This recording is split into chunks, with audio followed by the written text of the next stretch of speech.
Bismillahirrahmanirrahim. Assalamualaikum warahmatullahi wabarakatuh. Ketemu lagi dengan saya Indah Wening.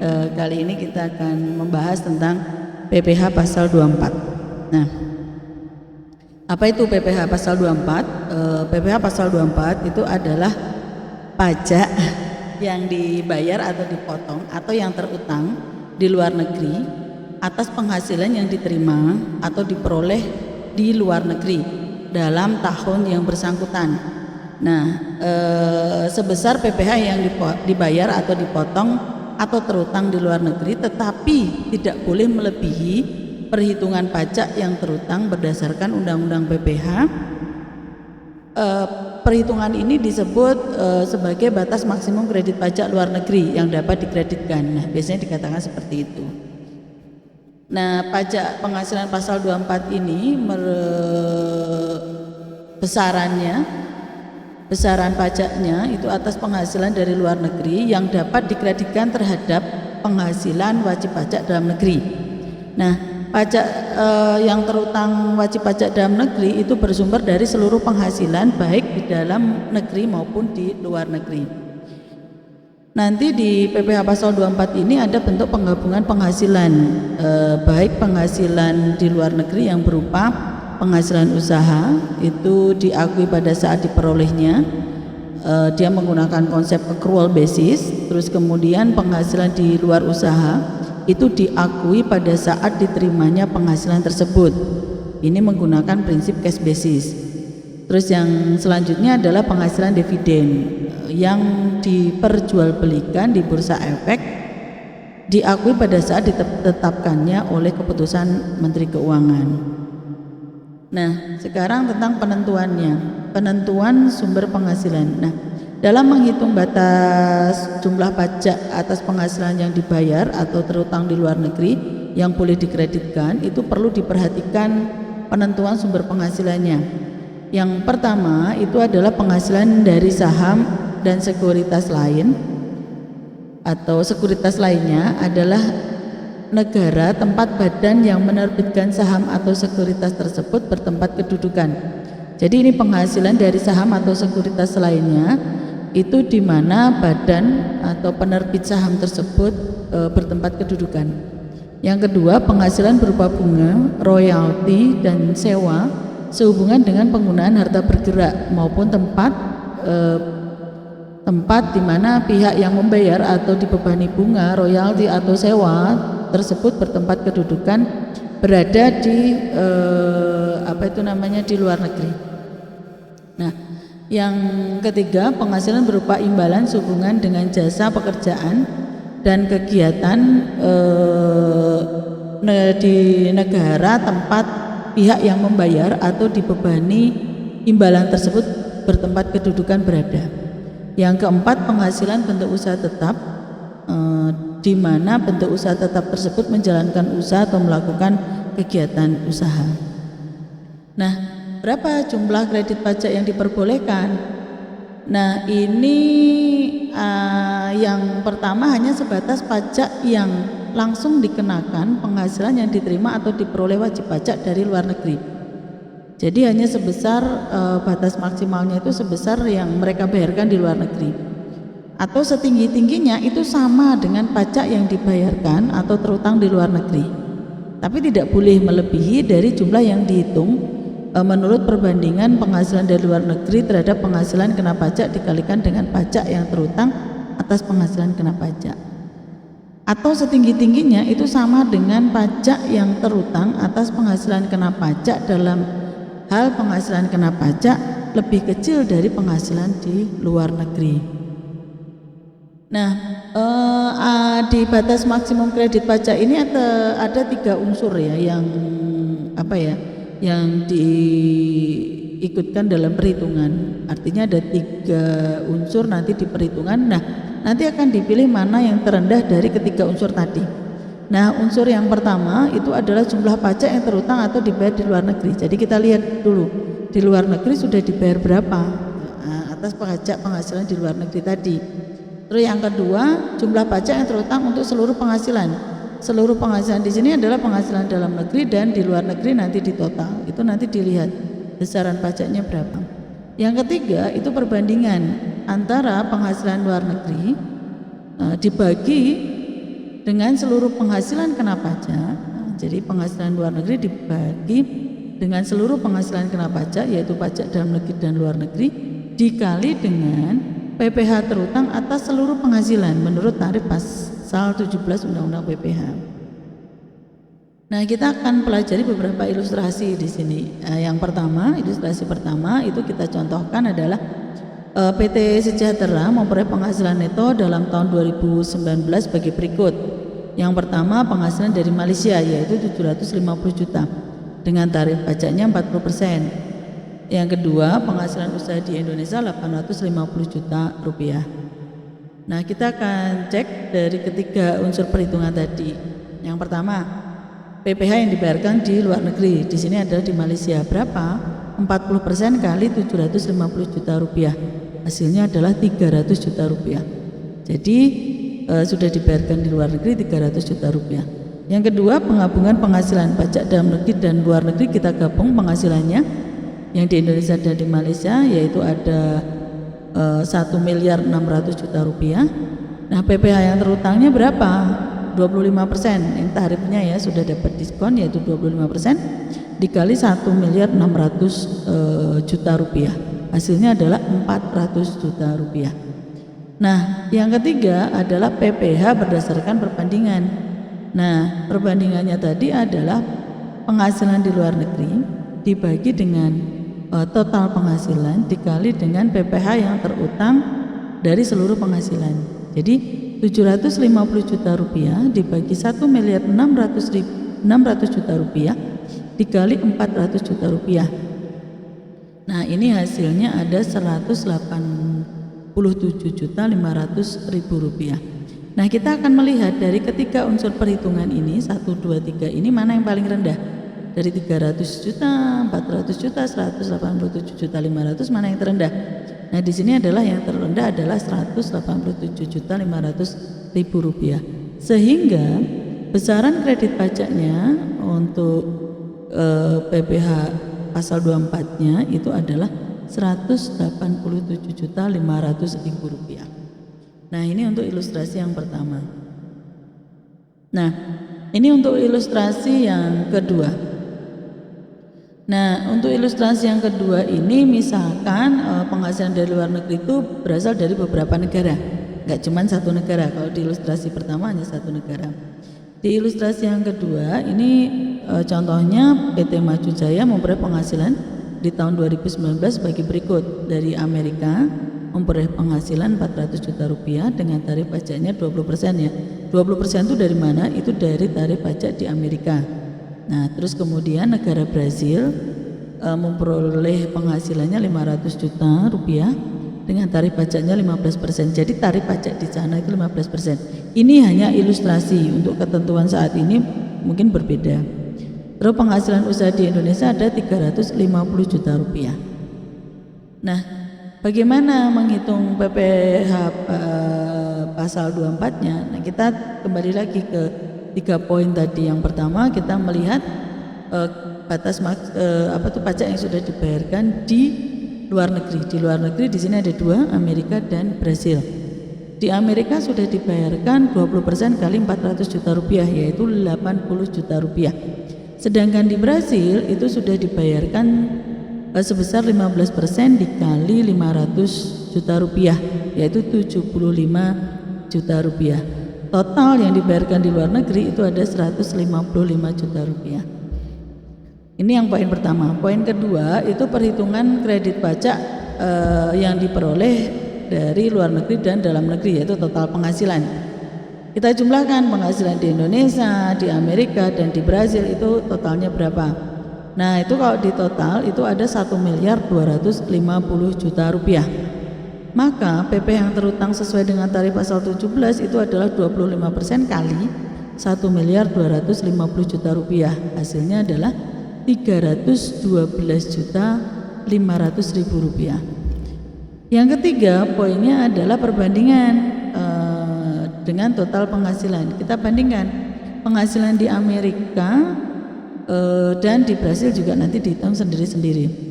Untuk di Amerika itu kan tadi penghasilannya 400 juta rupiah, sedangkan total penghasilannya adalah 1.250.000.000 rupiah.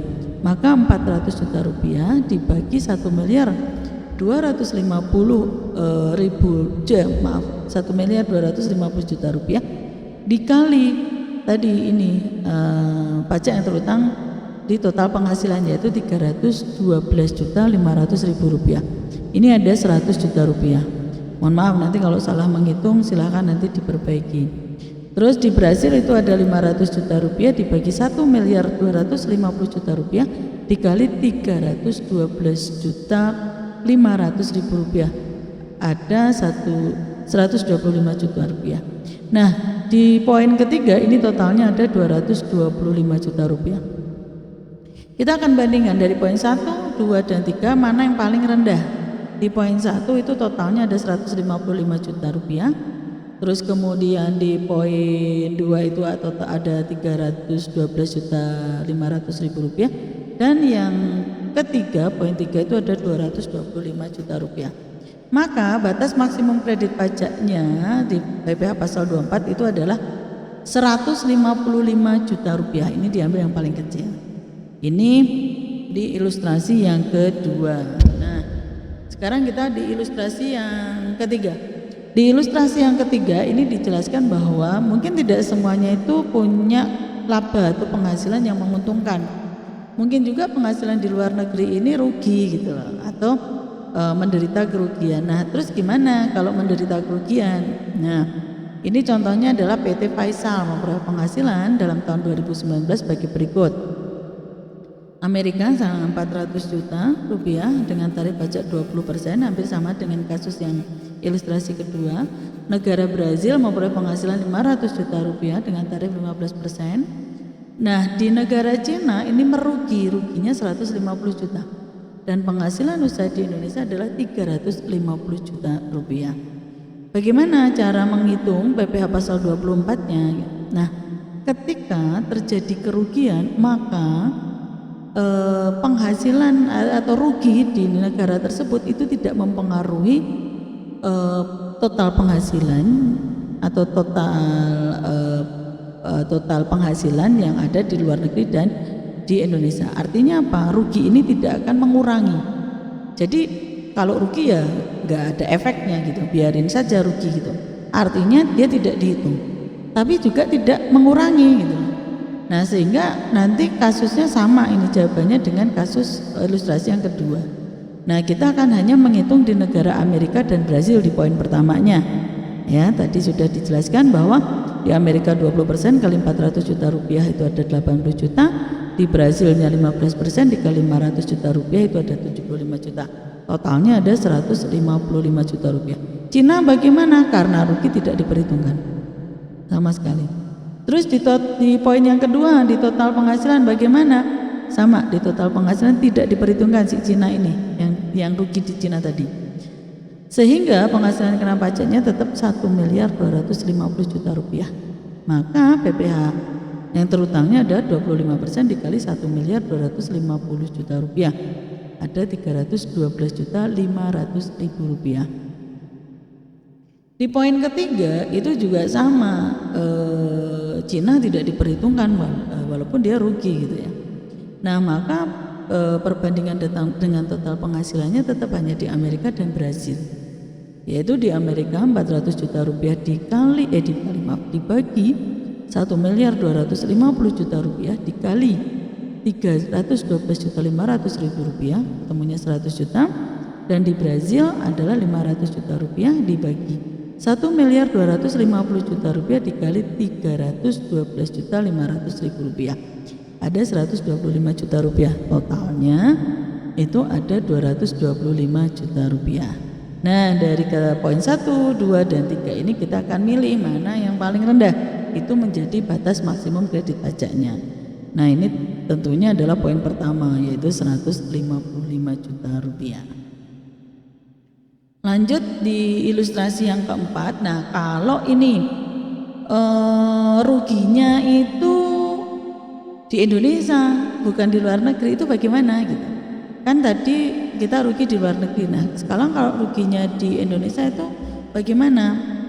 Nah, ilustrasi keempat ini contohnya PT Findia memperoleh penghasilan di tahun 2019 adalah di Amerika 800 juta rupiah, tarifnya 30%, di Brasil 600 juta rupiah, tarifnya 30%, di Cina rugi 150 juta rupiah, tarifnya 25%, di Indonesia juga rugi 150 juta rupiah. Nah, bagaimana akibatnya ketika rugi di Indonesia?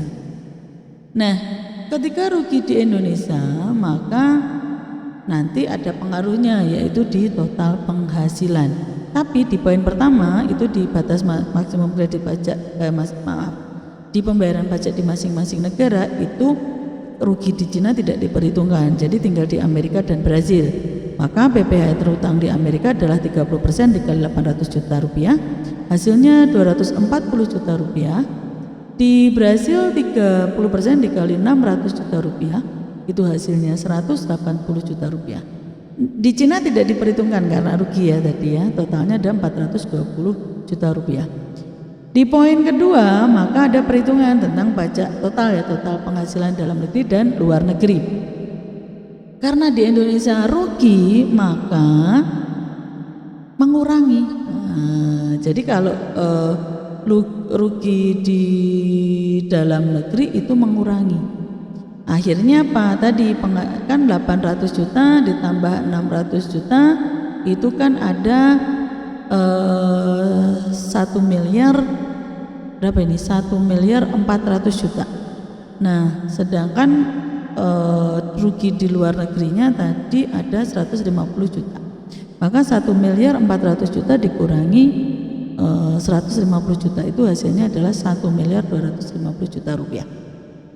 Nah ini, maka PPh yang terutang di Indonesia untuk total penghasilan itu adalah 25% dikali 1 miliar 250 juta rupiah sama dengan 312 juta 500 ribu rupiah.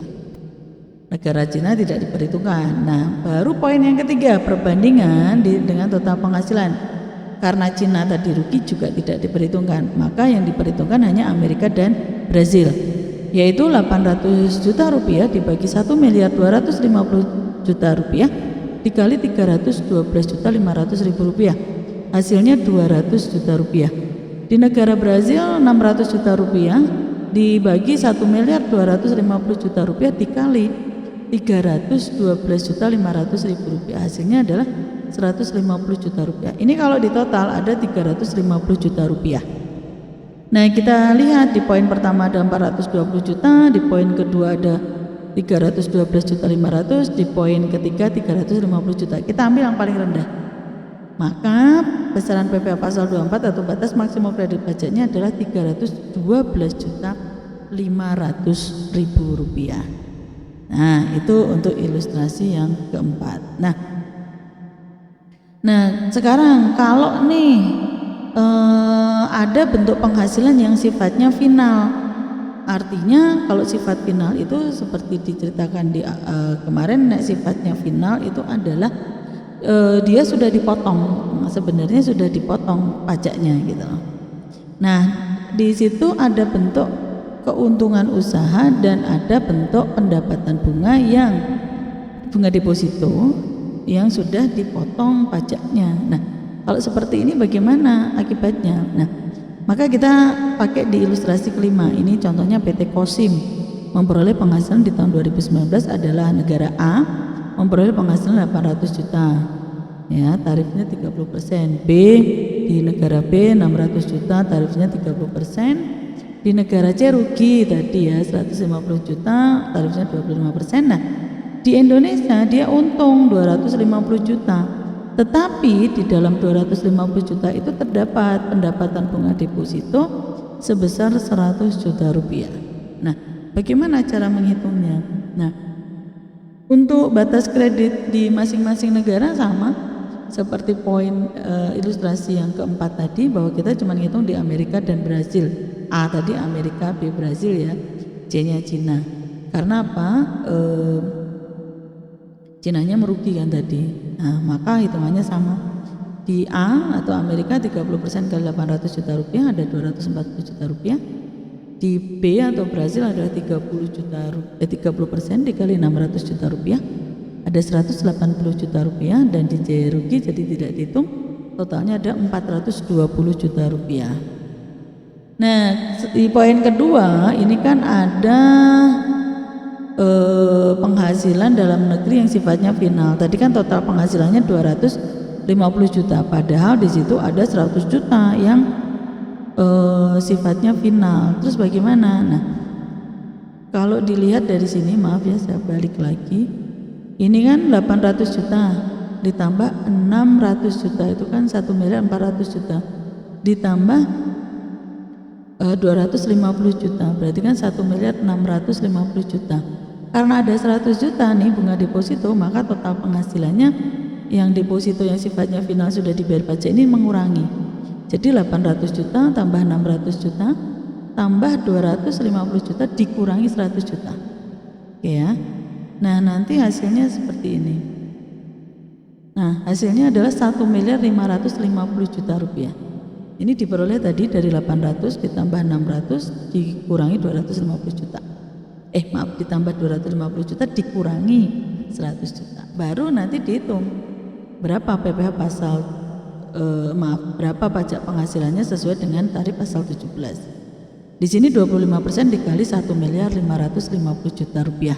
Hasilnya adalah 387.500.000 rupiah. Ini poin 2. Sekarang poin 3. Poin 3-nya cuma di A dan B ya, Amerika dan B Brazil. C-nya nihil karena dia rugi. Di A atau Amerika itu 800 juta dibagi 1.550.000.000 juta rupiah dikali 387.500.000 rupiah. Sama dengan 200 juta rupiah. Di negara B atau Brazil itu 600 juta rupiah dibagi 1.550.000.000 juta rupiah dikali 387.500.000 rupiah. Hasilnya 150 juta rupiah. Ini di total 350 juta rupiah. Nah, ini dicari nih yang paling rendah tadi di 3 poin tadi. Di poin 2 387 ya 387.500, poin pertama 420, dan ternyata poin terakhir itu ada 350 juta rupiah. Maka batas maksimum kredit pajaknya adalah yang terkecil 350 juta rupiah. Nah, bagaimana cara melaksanakan kredit pajak luar negeri dan wajib pajak menyampaikannya gitu. Nah, ada untuk laporannya di SPT tahunannya itu disertakan 3 lampiran. Lampiran yang pertama itu adalah laporan keuangan dari penghasilan yang berasal dari luar negeri. Yang kedua fotokopi surat pemberitahuan pajak yang disampaikan di luar negeri. Terus yang ketiga dokumen pembayaran pajak di luar negeri. Kalau sudah dipotong di luar negeri kan nanti disertakan nih bukti potongnya gitu. Karena kan nanti digunakan untuk mengurangi tadi. Nah, ditambah ya, tadi sudah di pasal 24 tambah sedikit tentang pasal 25. Walaupun pasal 25 sudah sedikit kita bahas di pasal 21. Jadi PPh pasal 25 itu adalah besaran angsuran pajak per bulan yang harus dibayarkan sendiri oleh wajib pajak dalam tahun berjalan. Jadi cicilan pajak lah istilahnya seperti itu PPh pasal 25. Cara pembayarannya bagaimana di tahun berjalan? Nah, bisa pemotongan atau pemungutan oleh pihak ketiga, biasanya pemberi kerja nih. Kalau pasal 21 22, 23, 24 itu sudah biasanya dipotong dulu gitu, dicicil gitu, atau dibayar sendiri oleh wajib pajak. Jadi kayak kemarin di PPh pasal 21 kita ngitung total pajaknya. Jadi dasarnya adalah tahun lalu. Tahun lalu kita total utang pajak kita berapa? Kita coba cicil. Kita kan pakai campuran ya kemarin ya. Jadi kan istilahnya kita ngitung sendiri, yang ngitung kemudian bayar, tapi kalau ada kurangnya kita nanti nutup gitu. Nah, itu. Ini ilustrasinya seperti ini cara menghitung PPh-nya. Misalnya pajak berutangnya setahun berapa, yang sudah dibayarkan pihak ketiga 21, 22, 23, 24 berapa, yang sudah dibayar sendiri berapa. Kalau masih kurang ya harus tambah bayar lagi gitu.